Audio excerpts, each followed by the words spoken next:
We are live. Good afternoon from the Zero Content Podcast. I am joined by a really special guest today.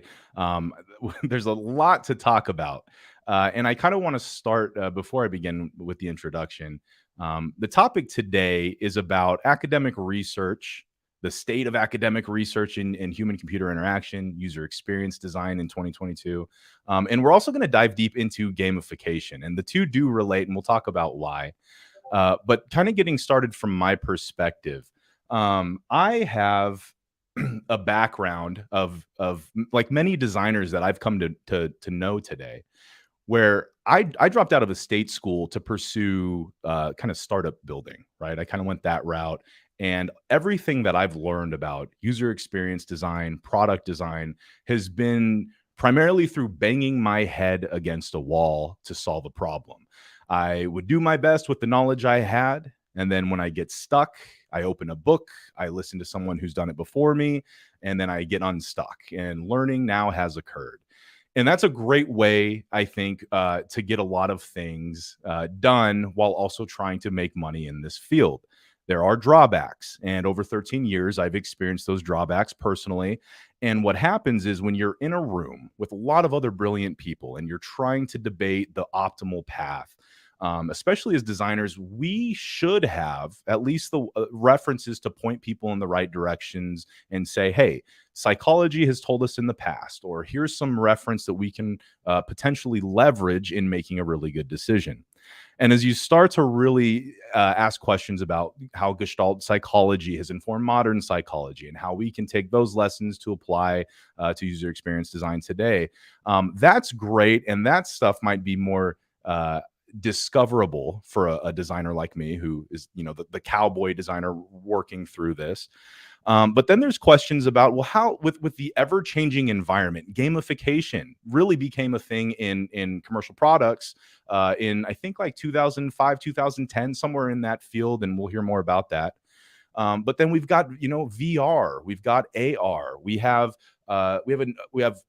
things that are happening that we've never had before. The amount of processing of information at the speed with which we process that. Look at TikTok and the amount of like dopamine and different emotions being felt every 30 seconds. These are not things that we've studied before. And I start to ask myself questions of how can I study this information in a non-commercial context that allows me to make better decisions in a commercial context. And I think research groups, and I think that's the best thing about this is probably are more equipped. And I'm curious to hear about that. But the biggest thing here for me is walking into this conversation, trying to understand how a designer like myself, who has only ever thought of questions like, what is the cost of a click in 2022? How do we quantify that?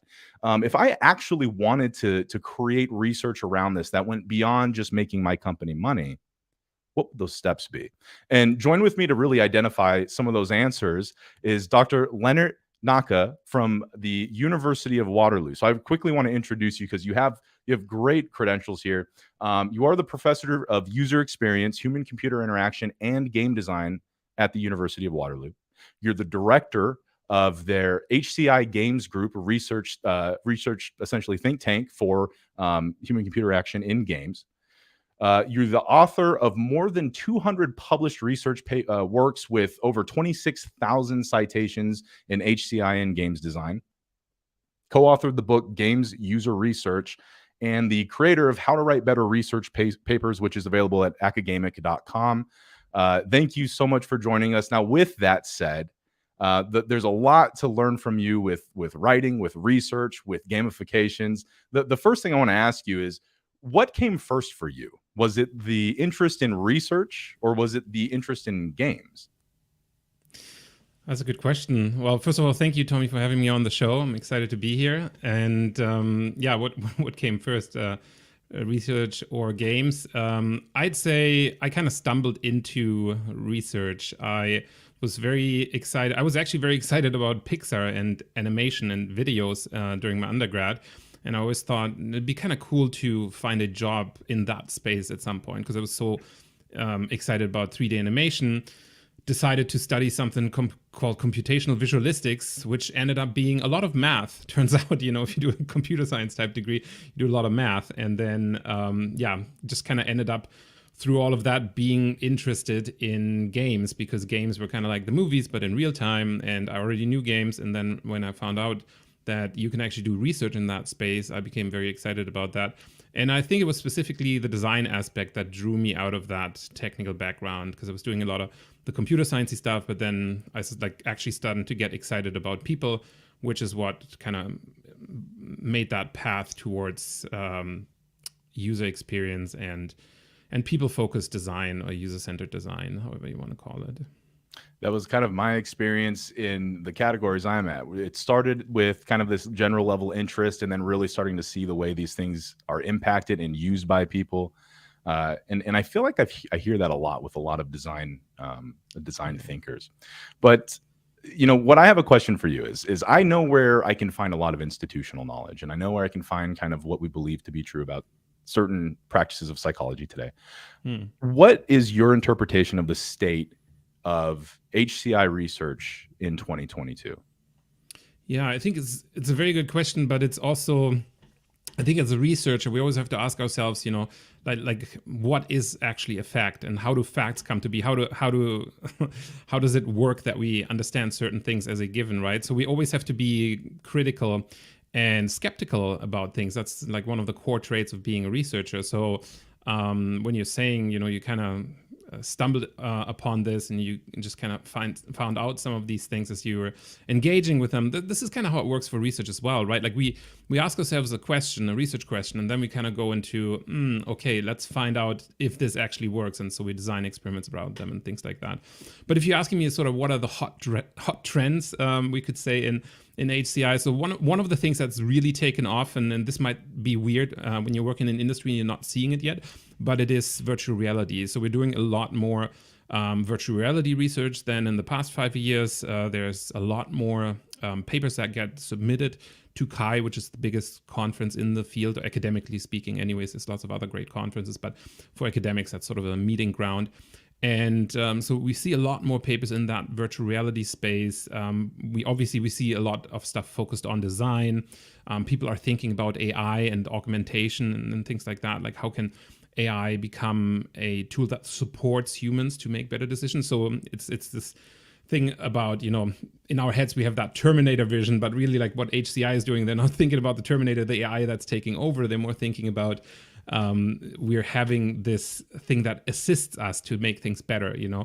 And if you're writing content for the web, you've seen all these tools pop up over the last years that are now like writing text for you or helping you write text. And we've had AI that writes poetry, so it's come a long way. At least text-based AI is pretty powerful these days. So, we're seeing some of that, and we're seeing a lot of more social stuff as well. So.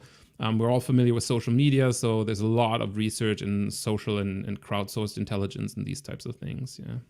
Any groundbreaking research that stands out to you off the top in recent years in the field? There's a lot. So the thing with groundbreaking when you're from industry is always like, you know, what does groundbreaking mean? Something that I get really excited about might never actually find its way into a commercial product. And then you're thinking like, was that really groundbreaking if we never actually implemented it? And so this is obviously a thing that happens quite a bit when you're looking at these research papers. They're really cool, but, you know, having been on the backside of it too, we build something and it's going to work for the time that we're running the experiment, but it doesn't necessarily make its way into a commercial product at the end. But then, you know, sometimes we see things such as intelligent annotations. We have a lot of research on, you know, facial emotion tracking and things like that, that are the algorithms somehow find their way into commercial products at the end of the day. So my PhD was very much in using physiological measures to analyze the user experience in games. And so I was very interested in emotions, obviously, because games are a perfect playground for emotions. And so back then I used a lot of, and I still use some physiological sensors. So you put like things on the face and things on your head and you analyze these signals. But nowadays you can actually just use cameras for a lot of that stuff. You know, just me looking into this webcam, you could play back that video, run an analysis on it, and you could probably get a pretty accurate breakdown of when I was feeling what emotion, which is kind of cool. So is there I've got to imagine that it's not the same, but is there a strategy to, we found some really interesting insights from research we conducted. We Mhm. believe these will have far-reaching commercial application. But is there even further like marketing that needs to be done for that to be the case? Is that ethical? How does where does that bridge occur between something we learn that we really believe is strong and the market's utilizing it? I think this is really one of the core. This is one of the things that drove me to become a creator myself, because I see so many good things that just vanish in academic obscurity because they are getting published in a journal or a conference paper that might not even be publicly accessible. And even if it's publicly accessible, the public might actually never know where to find it, right? So something being hidden somewhere in the basement, but there's no key to open that basement, so everyone could go in that basement if they know where that basement is. That's a nice thing, but like you kind of want to signpost all the way up to the highway and say the basement's over there, this is where you find the article. So this is perfectly Halloween themed, by the way. This doesn't matter for us. The academic basement people. Anyways, but yeah, so this was one of the ideas that was kind of driving me to do that. And I think you see that a lot more with academics these days. People are thinking about knowledge translation. How can we make some of this knowledge more accessible to people and also more understandable? We actually engaged in a project like that with some people from the School of Pharmacy who developed a new way to vaccinate people against COVID-19, which was using a nasal method. So like you spray it into your nose. And we were doing a visual game sort of scenario that you can play in your browser to explain some of these techniques and methods. So it was something where the research might not have been, might not have been as accessible to people or as understandable. So it took our team of 6 people about a little bit longer than a year to build this game, to kind of explain all the processes behind it and like how all of that stuff makes sense. And it was a very fun project for us to do.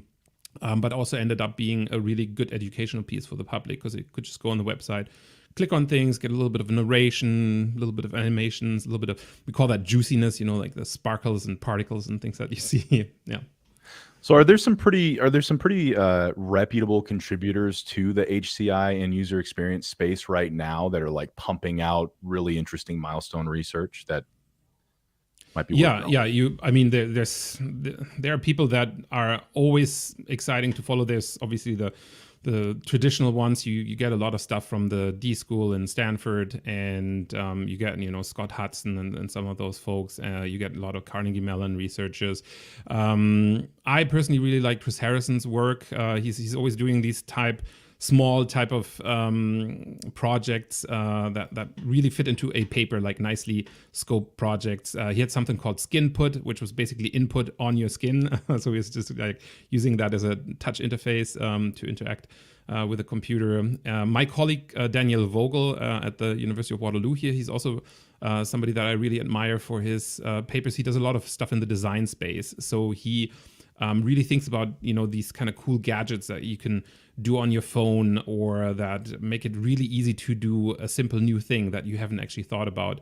And I think that's always kind of great to follow along some of that work and see, oh yeah, this is really useful. This is like real world stuff because I can do this with my phone. Like we're looking at this stuff. Another thing, one of my colleagues, Audrey Gerard, worked on that here in Canada as well, was sort of the flexible phone device, right? Like phones that you can bend. The folding phones that we see now. Well, now we see folding phones, but just think about, like, you can bend the phone to do it as input. So the screen actually bends and you can twist it and things, and you can use that as an input mechanic, right? So I think that's a really cool way that we haven't quite seen commercially, but it's probably going to happen at some point, that the phone is just going to be a flexi phone. So it won't actually break, but it'll be bendable. And that's kind of a cool new input method. Well, and the thing I love about having dedicated research groups that are separate from kind of the industry is we do get to find things that might have not otherwise been researched or found as like commercially viable at the time.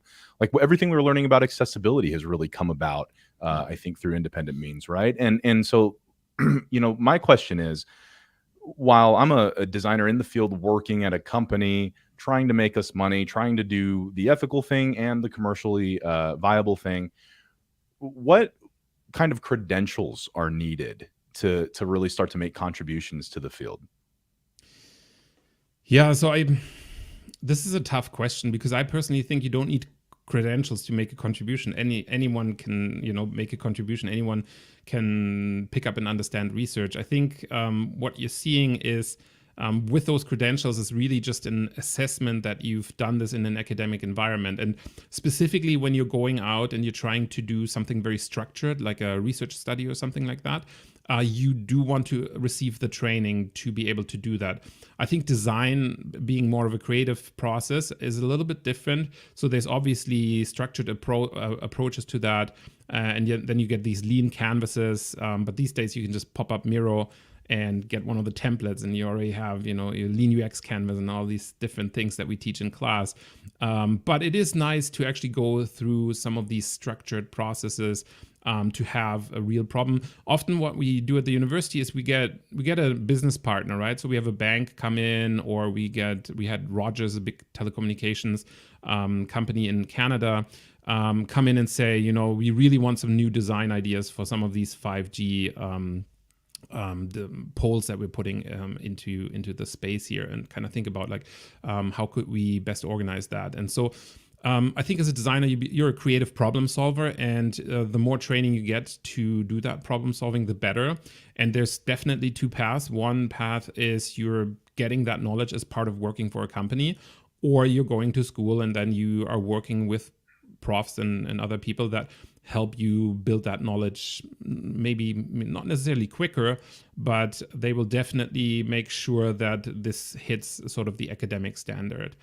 But like I said at the beginning, the standard is shifting. There's so much content, like just look at my stuff and look at what there's profs and academics and other people putting that stuff out on the internet.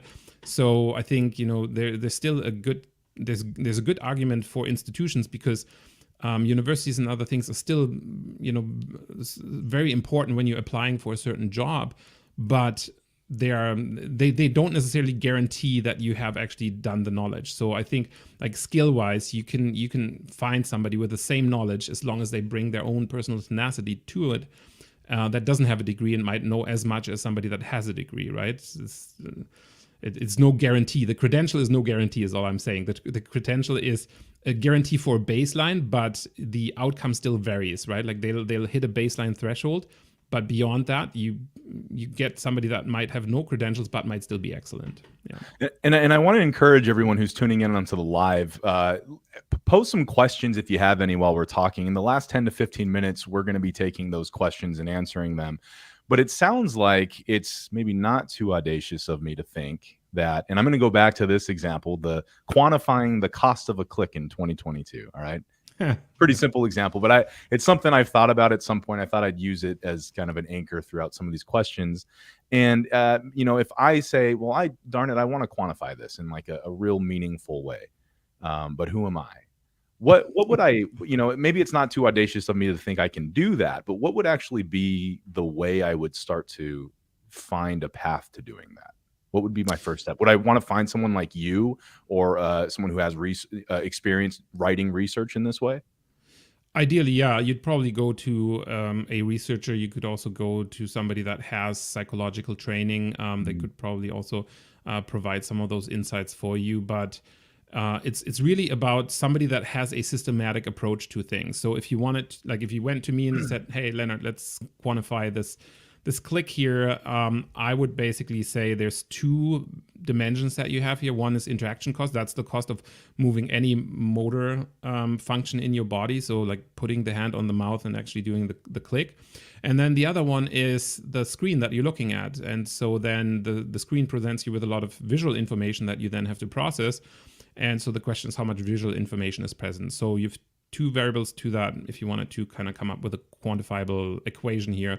One is, the motor effort of making that click. And the other one is just the visual cognitive processing effort that goes into actually finding the thing that you need to click on. And then would we potentially want to measure, if there's drop off in business goals around that, or would that maybe live separately outside of that study, in your opinion? So we sometimes do these projects with industry partners that obviously have these questions. You know, what's the ROI on the business end here for me?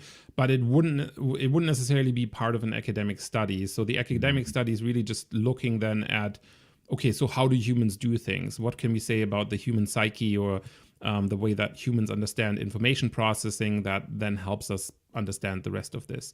And the next step then would be the researcher has to sit down with the company and say, well, this is what I found out about humans. Now let's have a discussion with the stakeholders here. How does that translate to your specific scenario? How can we make some of that stuff be accessible um, to your problem? Like how do we help Mhm. you solve that problem?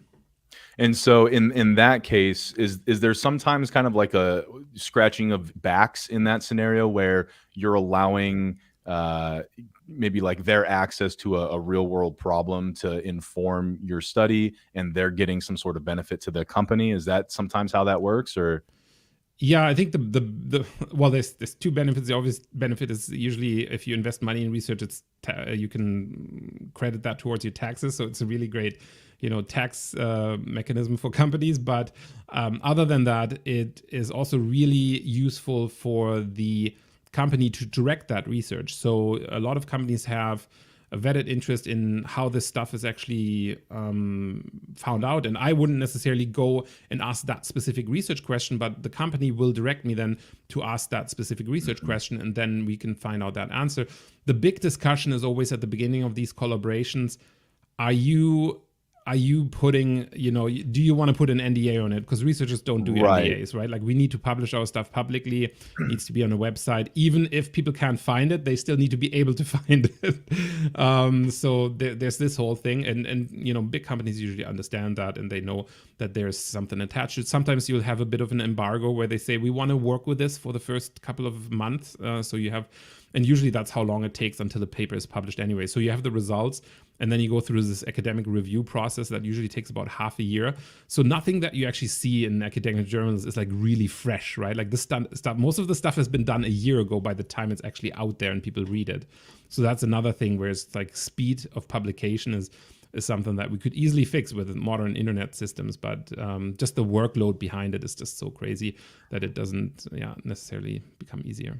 So then do you have in mind every time you go into one of these research experiments, like we already know we're going to submit to these publications, these journals, or do you tailor who you submit to based on the type of research? I mean, obviously the umbrella of research I think matters, but Yeah.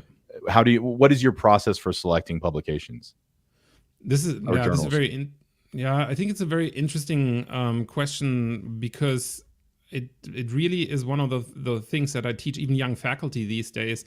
Somebody going into an academic career, they might be all over the place and may just be like looking for something that's the perfect fit for the thing that they're doing.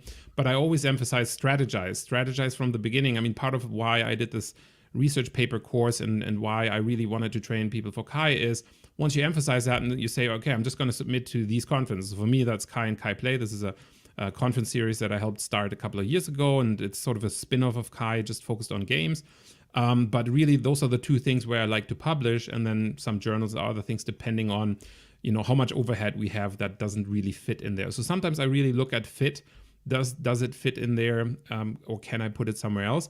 But the core strategy is every year we're gonna submit 2 or 3 papers into these venues, and there I kind of know how to frame this, and that's very successful for your academic career if you kind of phrase it like that. You have a better strategy, right? Like it's just like knowing you're publishing for TikTok or knowing you're publishing for YouTube. You'll have a different strategy in how you build that video. And it's the same in the academic world.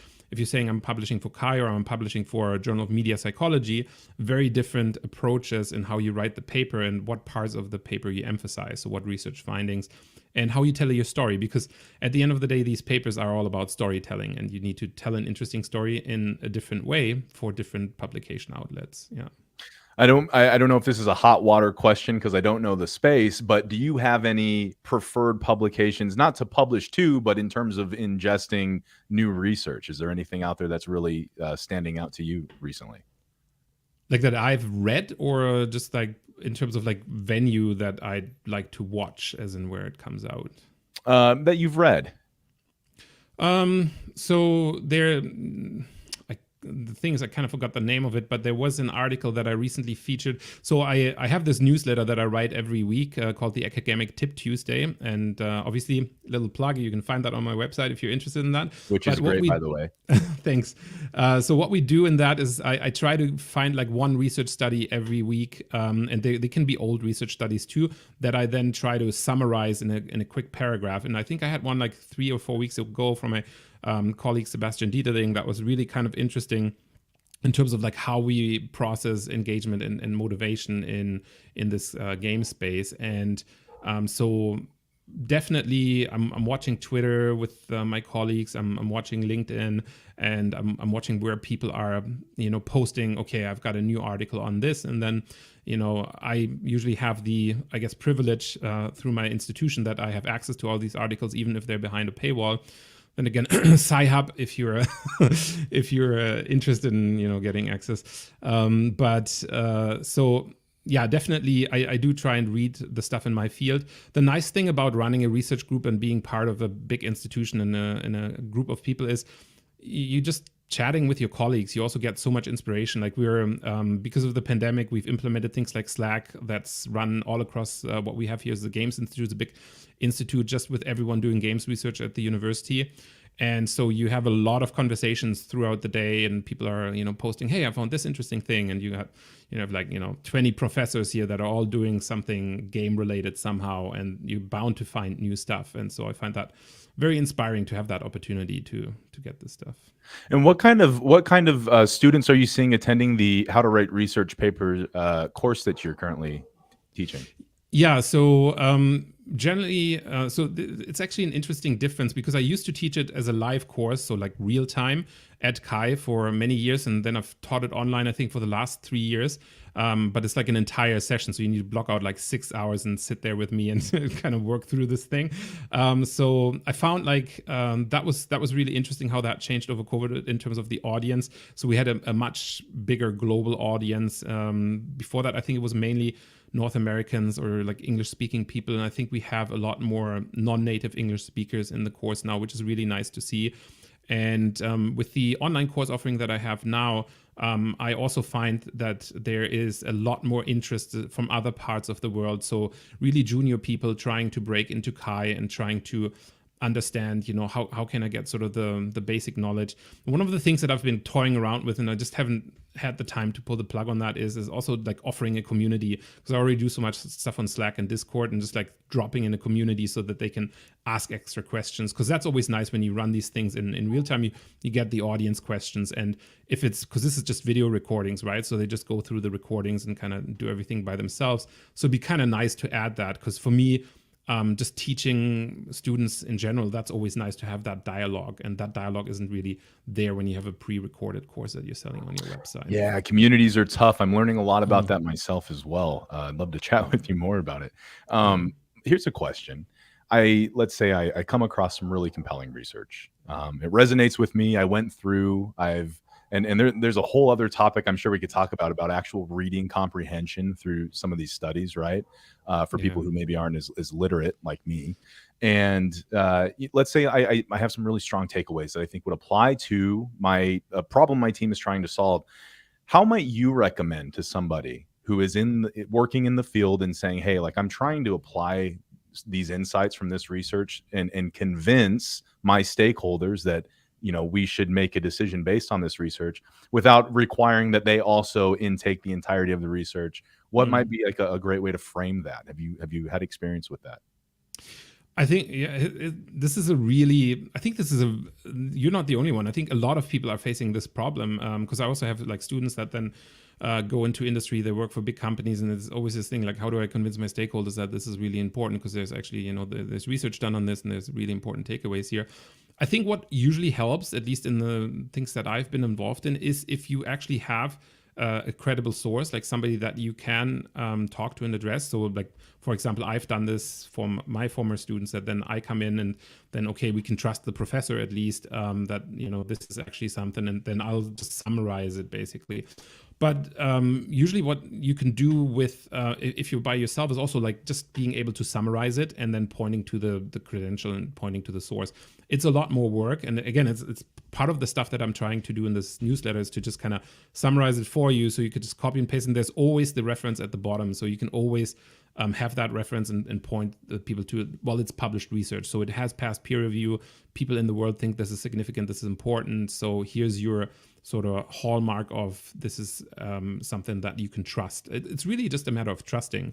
And this is interesting because it really relates to the way that we process information in the online age, and like how do we even decide what's true and what's not true, right? Like obviously in the US there was a little bit of a situation a couple of years ago where that became really popular, and so this is really for academics. This is a problem, right? Because it used to be, you can trust academic research, but the thing is, there's also so much academic research that you now need AI tools and other things to actually help you to keep track of everything. Because not only are we publishing more, it's also much easier to publish. Back in the day, you'd write your thing, you send it off to a journal, and you kind of wait a little bit because it was all paper, right? And so it took a little bit of time.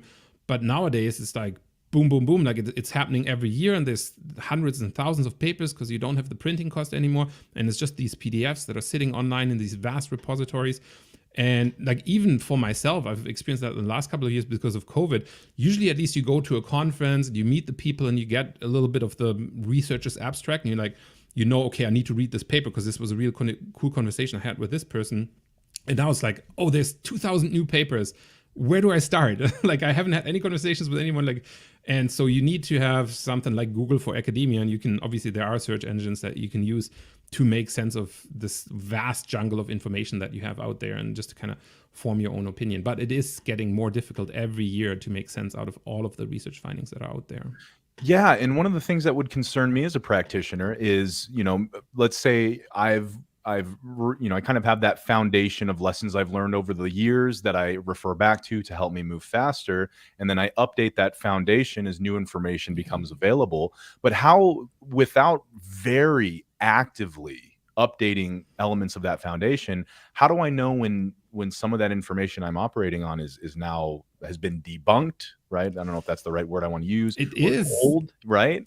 Yeah, and you know what? Sometimes it never finds its way back into the public. Something like I actually wrote on LinkedIn about that, like I think half a year ago, was Miller's number, right? You have this like 4 plus minus 2, you get this like 7 items in the human memory, you get like all these, and then you get the laws of UX quoting it and saying, okay, this is really a thing. And like Miller himself has kind of said, this is really not what I meant. Like a lot of people are relating this to everything, and this was really not what it was. It was like related to a very specific thing, like a very specific cipher that you had in the back of your mind. And so the actual number for processing really complex pieces of information is way lower. And so, and this has, this research has been out there for 20 years, but I think that's the curse of academia. Once it's kind of like getting viral on Twitter. Like once you have that one viral tweet, it doesn't matter how often you correct it after. If there was wrong information about that, it gets pushed out everywhere. And the same with a really popular academic paper. Lots of citations gets picked up by the media. Maybe 5-10 years later, you find out, it wasn't quite correct, or here's some amendments. I wasn't 100% on point. It's really, really hard to update that at that point, because it's gone into public knowledge, and people just kind of, nobody has time, like you said, like nobody has actually time to go back to academia, find the updated paper, and even if it's from the same author, sometimes it's not even the same authors, from different authors that have said, hey, we kind of use the same things, and it's actually like not happening. You saw that a lot in psychology. Psychology is having this replication crisis. So they had a lot of papers that says this is something, how it happens, how we understand humans. And other people are going and trying to replicate that research, which is really important in academic research. When you replicate something, you say it works because I can do the same thing you did and I find similar results. So that's, thumbs up, like this is good stuff.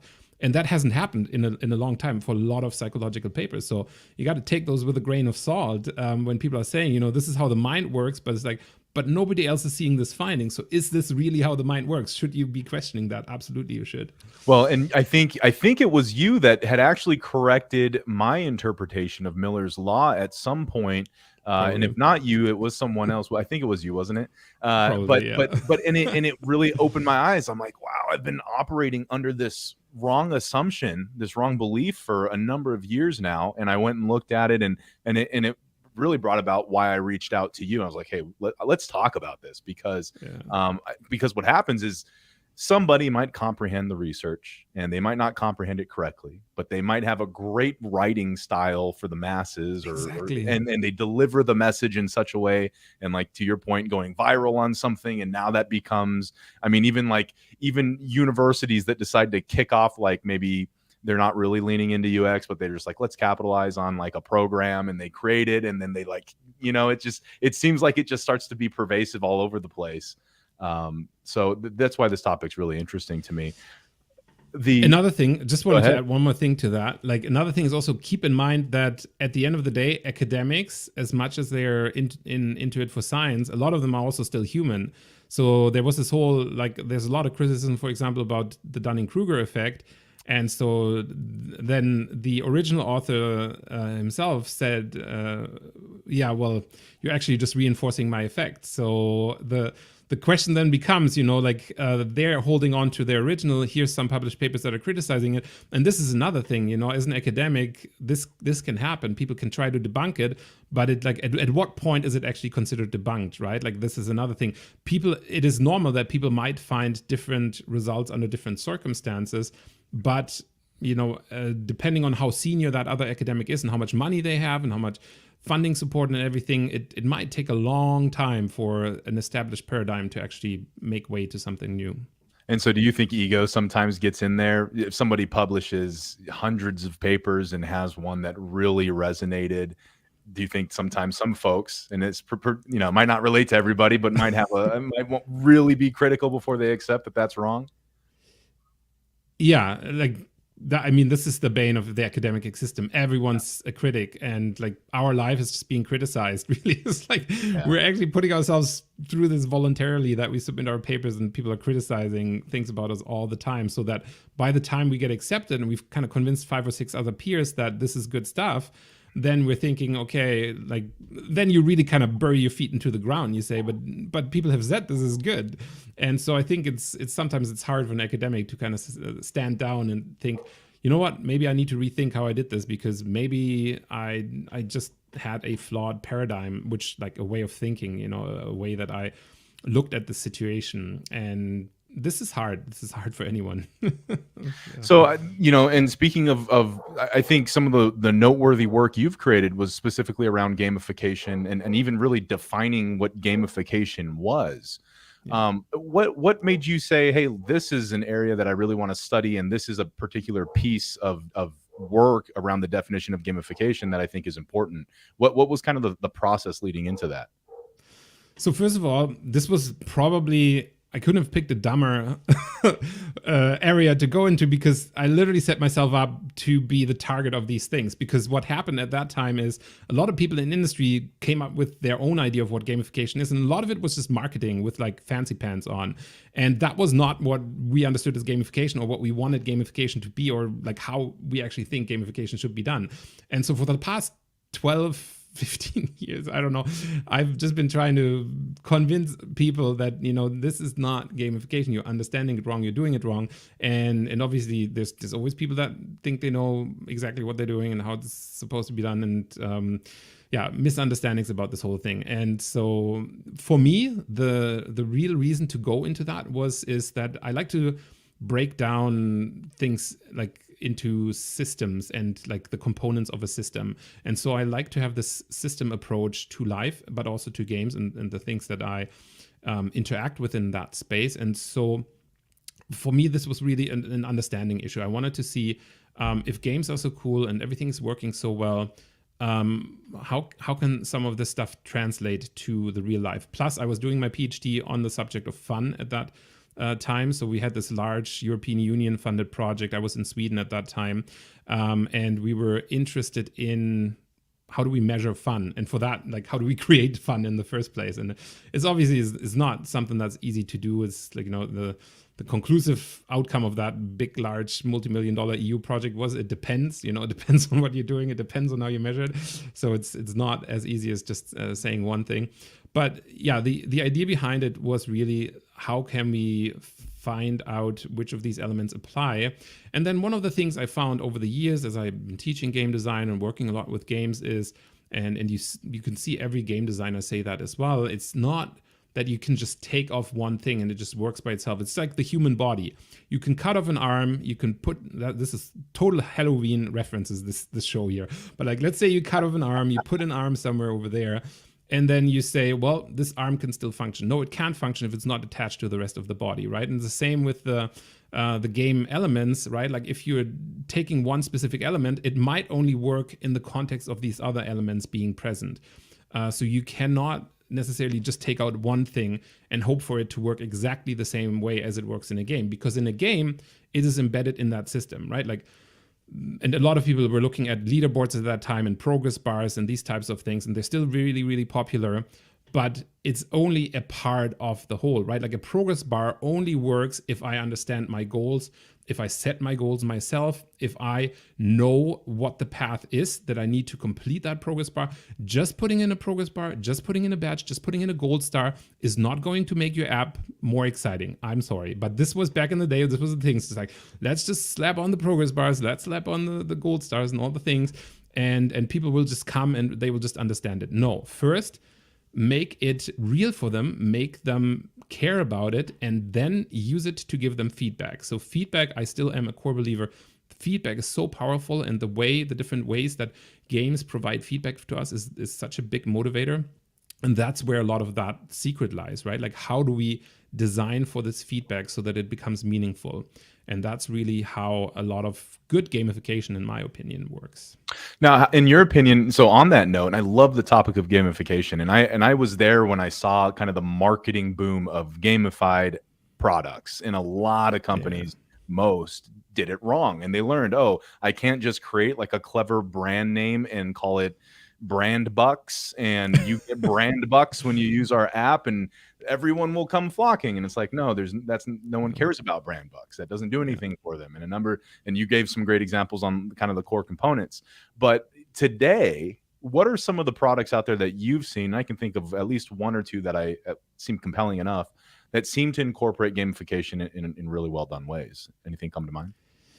I think for me, the problem is like a lot of the really good ones, they won't even call it gamification, right? And there's some of the ones that people always reference, and then I have some colleagues that really disagree with that. Like Duolingo is one of those pet projects that everyone's like, well, but they're doing it right. But, you know, like I've actually tried it for myself, and for me, it doesn't really work. I think it's, again, a lot of it comes down to personalization and working with the personal preferences of the people. This is also why we started this whole big research area. And like, if people follow my research, they might know this thing called Hexat. So this is like a personality assessment tool for gamification, where we're looking at different personalities and how well game elements work for those personalities.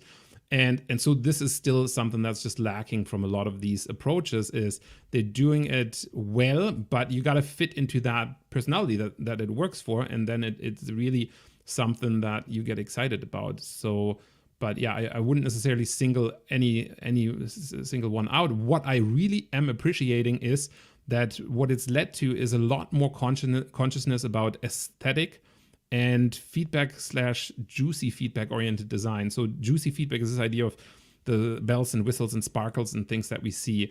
And it could be overdone, but sometimes it's really, really nice and powerful. If I go to an ATM machine, and instead of, you know, having to do some tiny cryptic code in there, now I have big letters, really nice colors, really positive copywriting that tells me, okay, this is what I can do. This is the next step that I can do.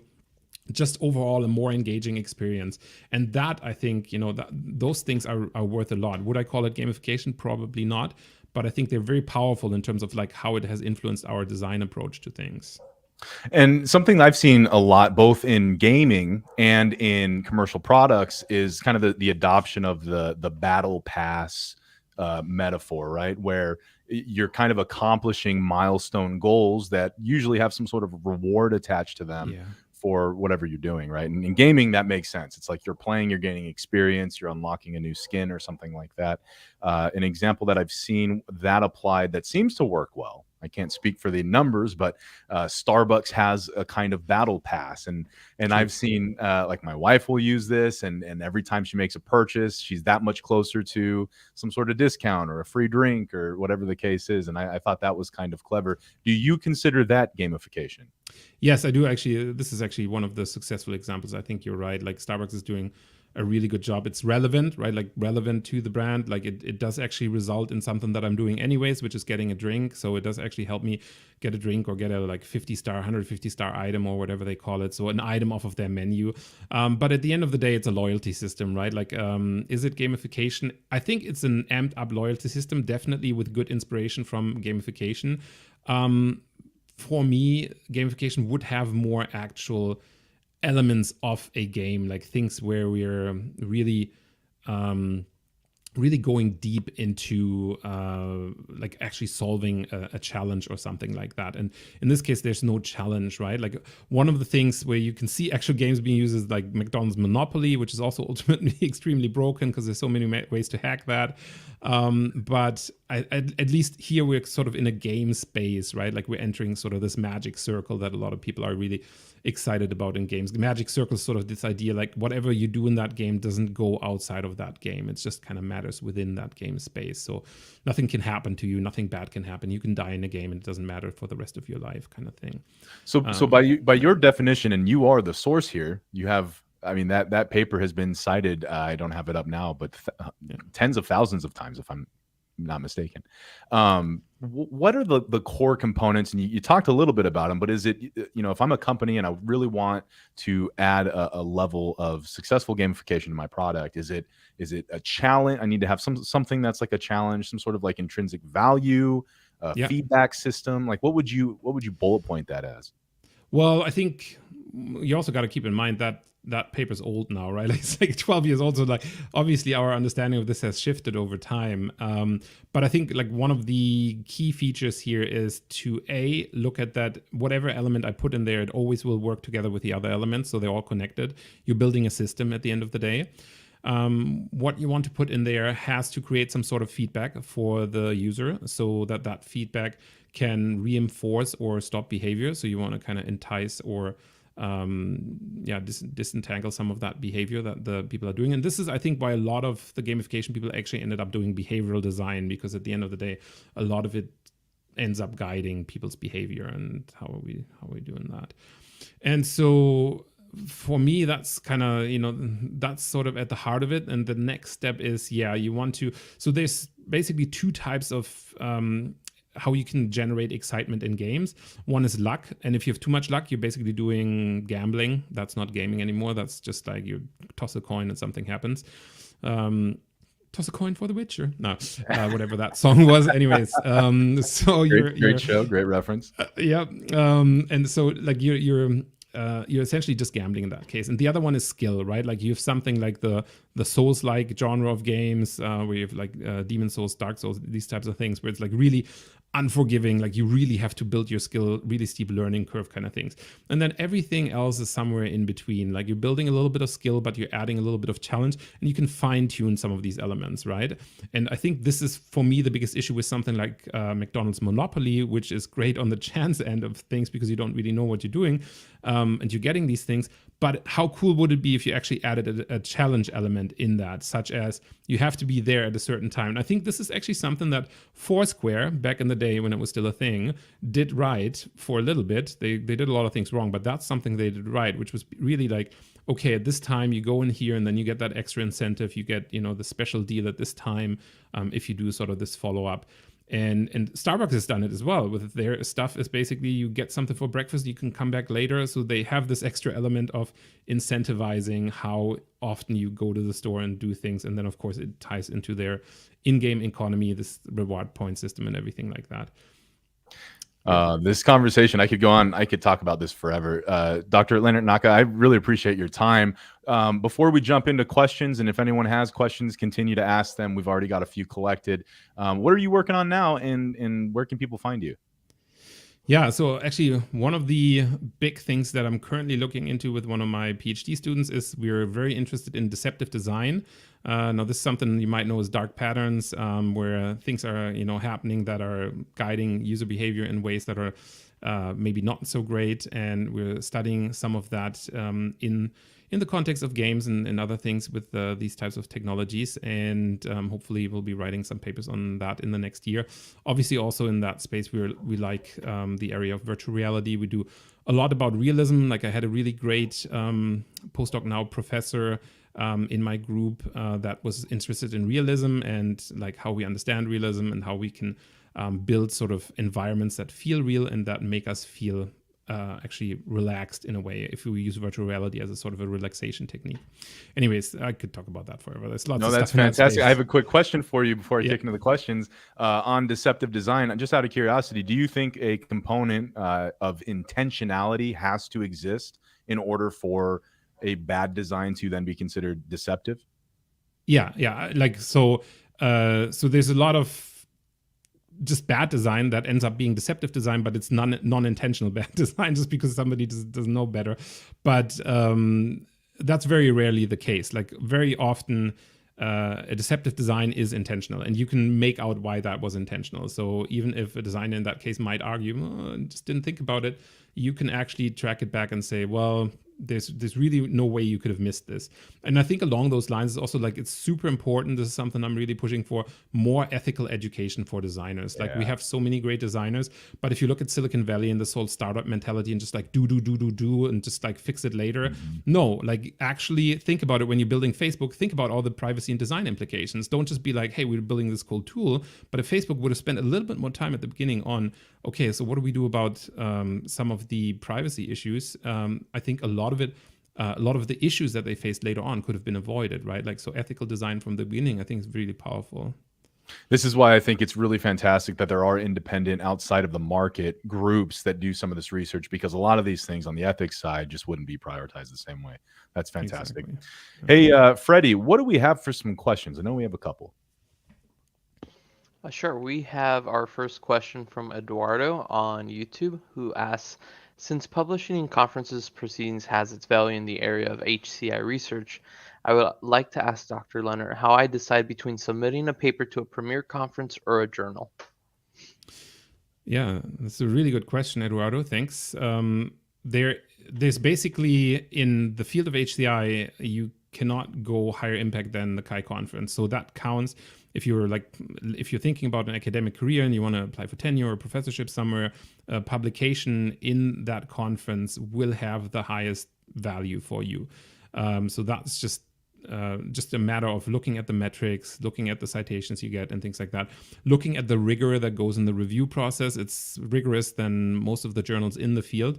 And interestingly enough, a lot of the satellite conferences from it, like KaiPlay, for example, are also now part of a journal called Proceedings of the ACM, right? So you actually end up publishing at the conference, but also end up publishing in a journal for some of these conferences. Kai hasn't moved that route yet, but who knows what the future brings. Might be something that they might be interested in as well. Yeah, but I can definitely recommend go for the highest impact first, and then go for lower impact venues after. So a lot of it boils down to scope. Check the subcommittee list, check if the content of the paper jives with any of these subcommittees that say this is the topic that we're interested in. And then I would just submit there. And the thing is, these are communities. So this is another thing for academics. If you're submitting somewhere, also you got to put in the volunteer work. So you also got to review and not just submit your paper and walk off of it and be like, okay, that's it. You also have to it's peer review, right? Like if you submit something, you also have to review other people's work. That's part of the job. Yeah. Great question. Thank you, Eduardo. Our next question comes from Sai from YouTube. Professor, how are game design and product design related, apart from the perspective of usability? Yeah, thank you, Sai. That's so they're related that at the end of the day, you're creating a product. One is an interactive product and one is maybe not an interactive product. Unless you're building a toy, then you sort of have something in between where you have playfulness built into the product design. But if you're looking at game design, you're essentially building a system. So I think game design is closer related to systems design than it is related to product design. But at the end of the day, you're still using similar design approaches. You're looking at an intended outcome. The perspective of usability, this is actually an interesting thing. So usability is really only important to get people to the game. So you want the controls to be usable, you want the interface to be usable, but in the game itself, you're actually designing for friction, not against friction, right? Like usability is all taking the friction out, but in game design, you want a friction-full experience. The more friction you put in there, the more challenge you put in there, the better the game is going to be. So you actually have to design for these challenges and these things that make it harder for you to get from A to B, because that's part of the game. You don't want to just go from A to B. That would be boring. You want there to be at least 2 or 3 orcs and a couple of exploding barrels and, you know, some other things that you have to overcome, all these obstacles in the game to actually make it to that endpoint. And then you'll feel a rewarding experience because now you've overcome this challenge. Great question. Thank you, Sai.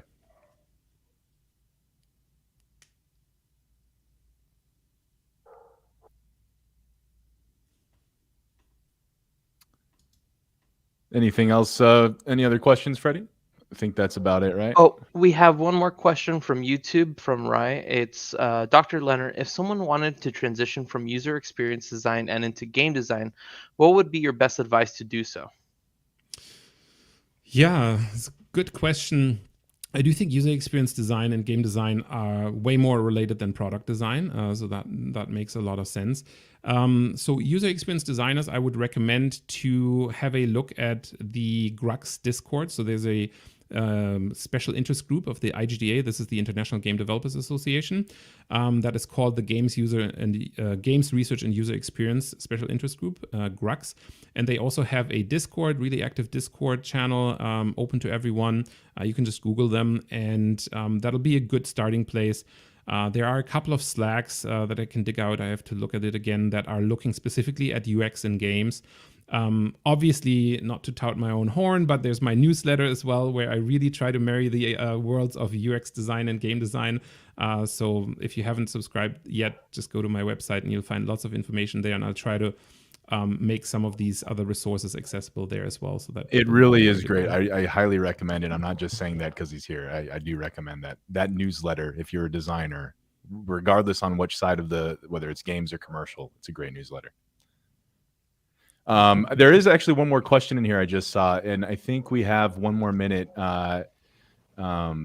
And I thought this was interesting. I kind of want to know the answer to this. So how can a game designer determine whether a player's point of friction is part of the design or whether it's a poor game design choice in general? This is a really killer question, because the thing is, a game designer, so this is kind of where you have the two worlds working in game design. A game designer has an intention about the friction that they put in the game. So they will have, a list of designs where they say, I've put specifically this thing in to be the friction. And then usually what you have is, on the team, you have a user researcher or user experience researcher or somebody like that will then test it with the player. So usually the designer doesn't go directly to the player. They do the design part, build the game.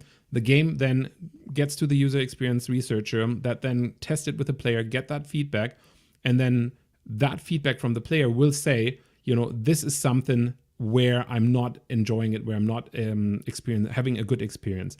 And then the trick is bringing it back to the design team and then aligning it with the design goals. So let's say you're a Souls-like designer and your intention actually is to make the most difficult game possible. And you have the same thing in product design, which kind of brings us to the other question as well. Like sometimes the stakeholder, because as a user experience designer, you always have to do like the player-centered research results versus the stakeholder needs. And you got to manage the balance between those two. And it's super hard sometimes, right? Because you might be saying the players really have a hard time with this, but the stakeholders really want it to be that way. So how do you make that decision? It really depends on the team and the team's goals in that moment, and deciding, okay, this is something that is intentional. We want that friction to be in there. Fantastic. Dr. Nacke, I really appreciate your time. I've loved everything about this conversation. I wish we had more time to talk. Stick around for one more minute. Everybody else, thank you for tuning in. I am Tommy Geoco, aka Designer Tom. I will see you all in next week's episode of the Zero Content Podcast. Take care.